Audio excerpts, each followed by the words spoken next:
Hello everyone. इस video में हम डिस्कस करने वाले हैं डॉक्ट्रिन ऑफ कैवेट-एम्पटर के बारे में। इसका एक और नाम है बायर बी अवेयर। इसको हिंदी में बोला जाता है क्रेता की सावधानी का सिद्धांत। डॉक्ट्रिन ऑफ कैवेट-एम्पटर को हिंदी में बोला जाता है क्रेता की सावधानी का सिद्धांत। और बायर बी अवेयर को हिंदी में क्या बोला जाता है? क्रेता सावधान रहो। डॉक्ट्रिन ऑफ कैवेट-एम्पटर को सेक्शन 16 में डिफाइन किया गया है। अब यहाँ पर क्वेश्चन आपको पूछा जा सकता है, सेक्शन 16 किस एक्ट में पूछा जा सकता है? तो क्लास में कौन सी टॉपिक पढ़ाई जा रही है? सोगा एक्ट। सोगा एक्ट को हिंदी में बोला जाता है वस्तु विक्रय अधिनियम। इसका फुल फॉर्म है सेल्स ऑफ गुड्स एक्ट।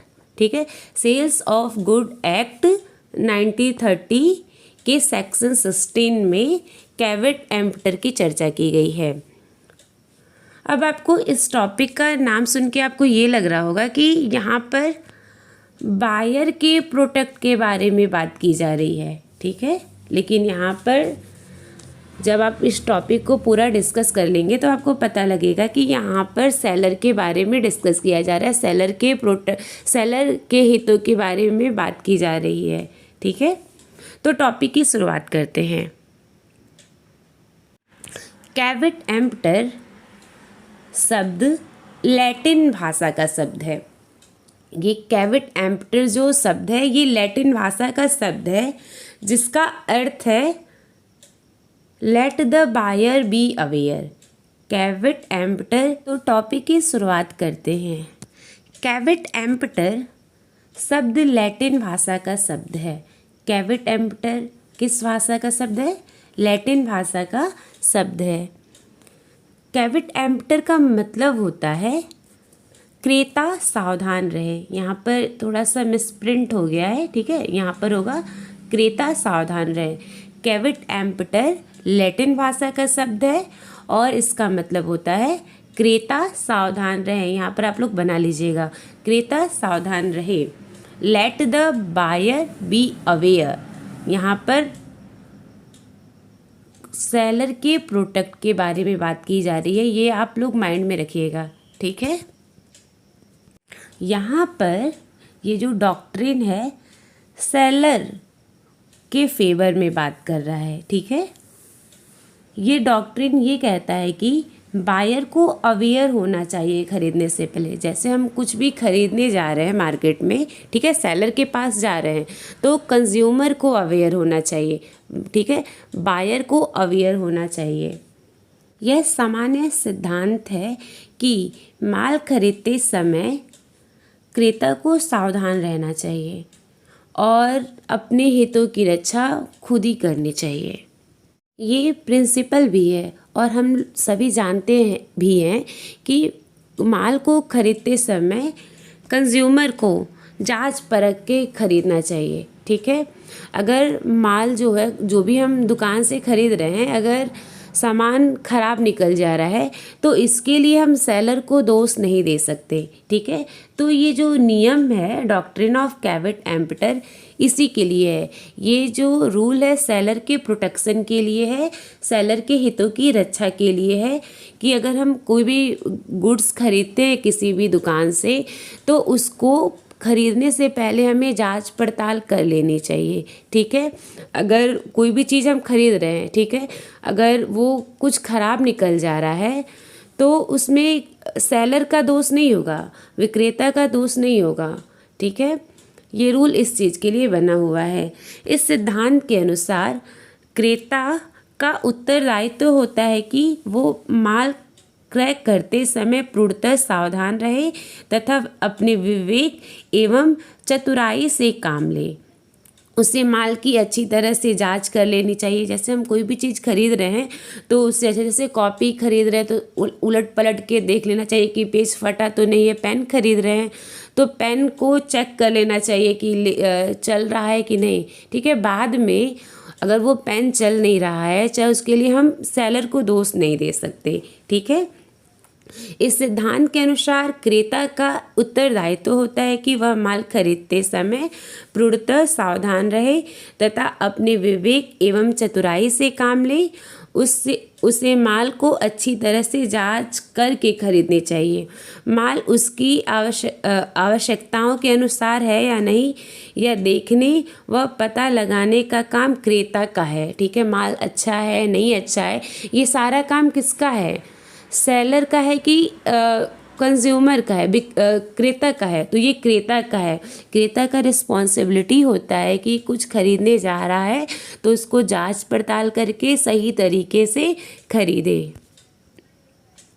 और सपोज़ करिए वो कोई गुड्स खरीद लिया है, ठीक है, माल को खरीद लिया है, और माल जब दोषपूर्ण निकल जाता है तो इसमें दोष किसका होगा? क्रेता का ही होगा। यदि क्रेता माल खरीदते समय अपने स्वयं को बौद्ध विवेक व कौशल पर निर्भर करता है, फिर माल दोषपूर्ण निकल जाता है, तो इसके लिए क्रेता ही रिस्पॉन्सिबल होगा। ठीक है, हम सेलर को दोष नहीं दे सकते हैं। ये जो स्लाइड है इंग्लिश में भी दिया हुआ है, डॉक्ट्रिन ऑफ कैवेट-एम्पटर। इसका एक और नाम है बायर बी अवेयर। हिंदी में क्या बोला जाता है? क्रेता सावधान रहे। Okay, the term caveat emptor is a Latin word which means let the buyer be aware. Caveat emptor ये लैटिन वर्ड है, इसका मतलब होता है let the buyer be aware, क्रेता सावधान रहे। This principle state that it is the duty of buyer to examine the goods to his satisfaction before he buy him। इस रूल के हिसाब से, let the buyer be aware के हिसाब से, it is the duty of buyer। ठीक है, ये बायर की ड्यूटी होती है कि कोई भी गुड्स खरीदता है तो सबसे पहले उसको जांच पड़ताल करके खरीदे। It is the duty of buyer to examine का मतलब होता है जांच करना। To examine the goods to his satisfaction before he buy him, खरीदने से पहले किसी वस्तु को जांच पड़ताल कर ले। Therefore it is the duty of buyer to not to take a chance but to take care and examine the goods before buy. ठीक है, तो बायर की ड्यूटी होती है कि गुड्स को खरीदने से पहले उसको जांच पड़ताल कर ले और सेलर को दोष ना दे।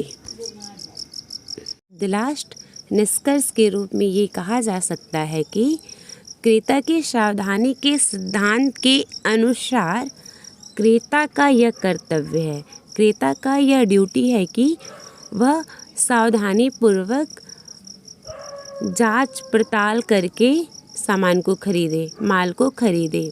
विक्रेता का दायित्व नहीं है, ठीक है, सेलर का यह दायित्व नहीं है कि वह क्रेता को माल के दोषों के बारे में और गुणों के बारे में बताए। ठीक है, ये सेलर का ड्यूटी नहीं है। यहाँ पर लास्ट लाइन ध्यान दीजिएगा, जब तक कि यह बताना विक्रय की एक शर्त ना हो। लेकिन इसके कुछ रूल्स दिए हुए हैं ना, जहाँ पर ये जो लॉ है कैवेट-एम्पटर रूल्स अप्लाई नहीं होगा।